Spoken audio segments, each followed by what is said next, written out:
नमस्कार दोस्तों। कोरोना का कहर तो देश भर में चल ही रहा है, लेकिन इसके बीच में एक नई आफत आ गई है। 2020 का साल, दरअसल ये साल कम और काल ज़्यादा लग रहा है। मैं ये इसलिए कह रहा हूँ कि बहुत सारे एक्सीडेंट की घटनाएं इन दिनों में हुई हैं, लेकिन आज ख़ास तौर पर बात करने वाला हूँ साइक्लोन उम्फान की। जिस तरीके से वो अपना रौद्र रूप दिखा रहा है वो वाकई में चिंताजनक हो गया है। इसकी जो मैग्नेनिमिटी है, इसका जो स्वरूप है, उस पर पहले बात कर लेते हैं। ये बंगाल की खाड़ी से तूफ़ान उठा है, चक्रवाती तूफ़ान है जैसा कि आप सब जानते हैं। और जिस वक्त मैं अभी बात कर रहा हूँ, दोपहर के करीब 4 बजने का वक्त हो रहा है। इस वक्त तक ये पूर्वी भारत के पश्चिम बंगाल का इलाका हो, उड़ीसा का तटीय इलाका हो, बांग्लादेश का इलाका हो, तटीय इलाका दक्षिण का, उस पूरे को ये लगभग हिट करने की नौबत पर आ चुका है।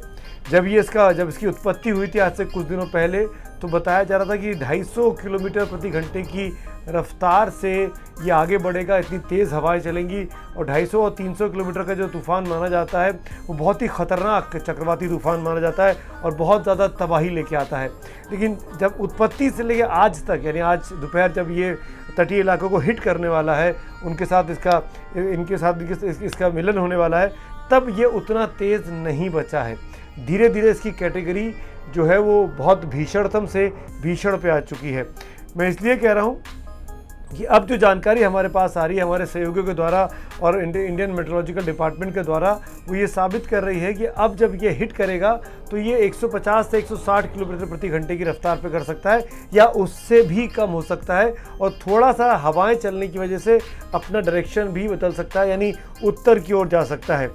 तो लेकिन असर उसका इन इलाकों में ज़रूर देखने को मिलेगा। तेज़ हवाएं चलेंगी, खूब तेज़ बारिश होगी, जो कच्चे मकान हैं उनके ढहने का ख़तरा भी है, समुद्र में तेज़ लहरें उठेंगी। ये तमाम चीज़ें इस चक्रवाती तूफ़ान के अंश हैं। बीते 4-5 दिनों से केंद्र सरकार राज्य सरकारों के साथ मिलकर, चाहे वो पश्चिम बंगाल की ममता बनर्जी की सरकार हो या उड़ीसा में नवीन पटनायक की सरकार हो, उनके साथ केंद्र की सरकार की तरफ से अमित शाह भी उनसे बात कर चुके हैं। प्रधानमंत्री ने नरेंद्र मोदी ने इस बारे में बैठकें बुलाई हैं। और करीब जो जानकारी मेरे पास है, कुल मिलाकर 10 लाख लोगों को इवैक्यूएट कराया है, खाली कराया है उन तटीय इलाकों से जहां पर उम्फुन जो है वो अटैक कर सकता है। तो उम्फुन के हमले से बचने के लिए, उसके रौद्र रूप से बचाने के लिए करीब 10 से 11 लाख लोगों को अलग अलग जगहों पर पहुंचा दिया गया है, सुरक्षित जगहों पर पहुंचाया गया है। स्थानीय जगहों पर स्कूलों में कैंप बने हैं, कम्युनिटी सेंटर्स में कैंप बनाए गए हैं, वहां पर बड़ी संख्या में इनको रोका गया है। इसीलिए मैंने कहा कि आगे कोरोना पीछे उम्फुन। और मैं इसलिए कह रहा हूँ कि अब जब कोरोना का काल चल रहा है, जब सोशल डिस्टेंसिंग की बातें चल रही हैं, जब मास्क पहनने की बातें चल रही हैं, तो सोचिए उन लोगों के बारे में जो इस वक्त उड़ीसा और पश्चिम बंगाल के इन तटीय इलाकों में रहते हैं, जहाँ पर ये तूफ़ान अपना असर दिखाने वाला है। वो और उनके राहत कर्मी कितनी मुश्किल में होंगे सोशल डिस्टेंसिंग का पालन करा पाने में। मुझे तो लगता भी नहीं है यहाँ बैठकर दिल्ली में, नोएडा में, कि वो सोशल डिस्टेंसिंग का पालन वहाँ पर हो भी पा रहा होगा, क्योंकि इस वक्त तो इंसान की जान बचाना ज़्यादा ज़रूरी है।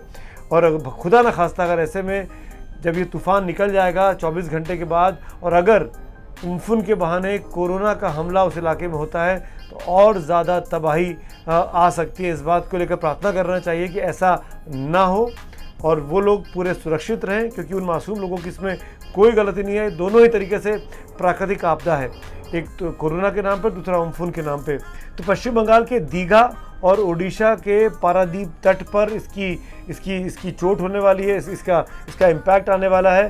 तेज़ बारिश वहाँ पर सुबह से चल रही हैं, करीब 100-125 किलोमीटर के आसपास की इसकी रफ्तार रहेगी। ज़्यादातर लोगों को उस इलाके से खाली करा लिया गया है। तो जान के नुकसान की आशंका तो काफ़ी कम हो चुकी है, लेकिन हाँ, बड़े पैमाने पर उस इलाके में बिजली के खंभों पर, पेड़ों को, बिल्डिंग्स को, खासकर अगर बिल्डिंग मजबूत नहीं है, उनको नुकसान पहुंच सकता है जहां पर इस उम्फुन का अटैक आने वाला है। अब वो बात जो मैंने शुरू में आपसे की कि उम्फुन को उम्फुन क्यों कहते हैं, और ये कौन है जो तमाम तूफ़ानों के नाम रखता है। कभी नीलम हो जाता है, कभी नीलोफर हो जाता है, कभी इसका नाम फिनी पड़ जाता है, तरह तरह के नाम आपने तूफ़ानों के सुने होंगे। तो इसको भी जान लेना आप लोगों के लिए बहुत ज़रूरी है कि तूफ़ानों के नाम कैसे रखे जाते हैं। दरअसल एक अंतर्राष्ट्रीय संस्था है यूनाइटेड नेशंस की, विश्व मौसम संगठन, एक पैनल है, उसमें पैनल ऑन ट्रॉपिकल साइक्लोन का की एक बैठक हुई थी ओमान में, साल 2000 की बात कर रहा हूँ मैं। उसमें यह तय हुआ कि अब दुनिया में जितने तूफान आएंगे उनको एक पहचान दी जाएगी, नाम दी जाएगी। और ये इसलिए तय हुआ क्योंकि इस वजह से कई बार ये बात करना मुश्किल हो जाता था कि हम किस तूफ़ान के बारे में बात कर रहे हैं, उसकी डेट और तारीख से याद करना मुश्किल होता था। तो तूफ़ानों के नाम रखने की एक परंपरा शुरू की गई। और सबसे पहले जो मैं BBC की रिपोर्ट पढ़ रहा हूँ उसके मुताबिक 1953 में मियामी में, अमेरिका के मियामी में नेशनल हरिकेन सेंटर और संयुक्त राष्ट्र संघ, यानी जिसकी मैं बात कर रहा हूँ उसकी जो संस्था है WMO, उनके बीच ये संधि हुई, ये इस तरह की अंडरस्टैंडिंग बनी कि तूफ़ानों के नाम रखे जाएंगे। लेकिन वक्त के साथ चीज़ें बदलती रहीं। जैसे मैंने 2000 की घटना की बात की ओमान की, वहाँ पर जिक्र हुआ कि तूफ़ानों के नाम रखे जाएंगे। लेकिन साल 2004 आते आते परिस्थितियाँ बदली और ये जो पैनल था जो नाम रखता था उसको भंग कर दिया गया। और फिर ये कहा गया कि जिस इलाके में तूफ़ान आएगा उस इलाके के जो देश हैं वो आपस में मिलकर एक नाम उसका रख देंगे। तो इसी तरीके से हिंद महासागर में या बंगाल की खाड़ी में या अरब सागर में जो तूफ़ान आते हैं उनको लेके एक 8 देशों का समूह है। भारत है, पाकिस्तान है, बांग्लादेश है, मालदीव्स है, म्यांमार है, ओमान है, श्रीलंका है और थाईलैंड है। इन 8 देशों की ये संस्था है और इन 8 देशों ने मिलकर तय किया कि अरब सागर, बे ऑफ बंगाल और हिंद महासागर में इस तरह के चक्रवाती तूफ़ान जब उठेंगे तो इनका एक नाम रखा जाएगा। और इन 8 देशों की संस्था ने अपने अपने इलाके से अपनी अपनी भाषा के 8 नाम सुझाए। तो 64 नामों का एक लिस्ट तैयार हो गई। हर मुल्क ने 8 नाम दिया। 8 मुल्क है तो 8 8 8 64, 8 8 64, तो 64 नामों का एक पूल तैयार हो गया। उसी पूल में से नाम रखे जाते हैं। इस बार क्योंकि इस तूफ़ान की उत्पत्ति, उम्फुन की उत्पत्ति थाईलैंड के पास से हो रही थी, तो थाईलैंड को ये मौका दिया गया कि आप इसका नाम सुझाइए। तो जो इस 64 में से 63 नाम इस्तेमाल हो चुके थे, केवल एक उम्फुन नाम का इस्तेमाल नहीं हुआ था। तो उम्फुन जो शब्द है वो थाई भाषा का शब्द है, थाईलैंड का शब्द है, वहाँ से इसको नाम दिया गया और इसीलिए इसको अब उम्फुन के नाम से जाना जाता है। इंग्लिश में AMPHAN लिखते हैं, पर थाई भाषा में इसका जो उच्चारण है, जो प्रोनाउंसिएशन है, वो उम्फुन है, इसीलिए इसको उम्फुन लिख रहे हैं हम लोग। खासकर ABP न्यूज़ पर आप देखेंगे ऊ है, आधा माँ है, प है, पा के नीचे छोटे ऊ की मात्रा है, और ना उम्फुन इसको बोल रहे हैं। तो थाई भाषा में इसको उम्फुन के नाम से पुकारा जाता है और इसीलिए इसका नाम उम्फुन रखा गया। आपको मैं रेफरेंस के लिए याद दिला दूँ, एक बार नीलम तूफ़ान आया था, उसका नाम पाकिस्तान ने रखा था। एक बार नीलोफर आया था, वो भी पाकिस्तान ने नाम रखा था। एक बार आपने सुना होगा कुछ सालों पहले 2012-13 की बात है, पायलीन के नाम से एक तूफ़ान आया था जिसने बहुत कहर मचाया था, वो नाम भी थाईलैंड ने रखा था।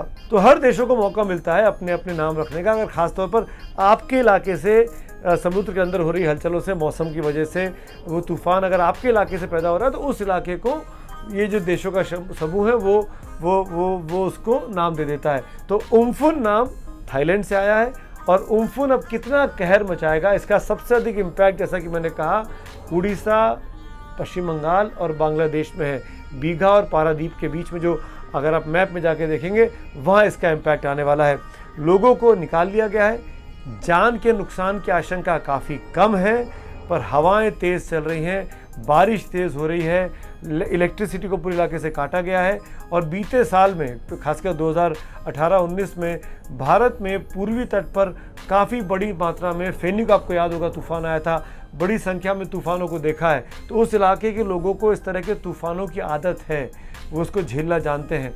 पर मैं ये कहना चाहता हूँ इस चर्चा के साथ ही कि हम सबको मिलकर दुआ करना चाहिए कि जब उम्फुन गुजर जाएगा, उम्फुन का कहर ढीला पड़ेगा, ख़त्म पड़ेगा, तो उस इलाके में कोरोना की महामारी ना फैले। क्योंकि लाखों लोग अभी बहुत ही सोशल डिस्टेंसिंग के नॉर्म का शायद नहीं पालन करते हुए एक साथ रहने को मजबूर हैं, स्कूल में, कैंप्स में, राहत शिविरों में। तो उन बेचारे गरीब और मासूम लोगों पर कोरोना का कहर ना आए, इसका इंतज़ाम भी सरकारों को, खासकर ममता बनर्जी की सरकार को और नवीन पटनायक की सरकार को करना है।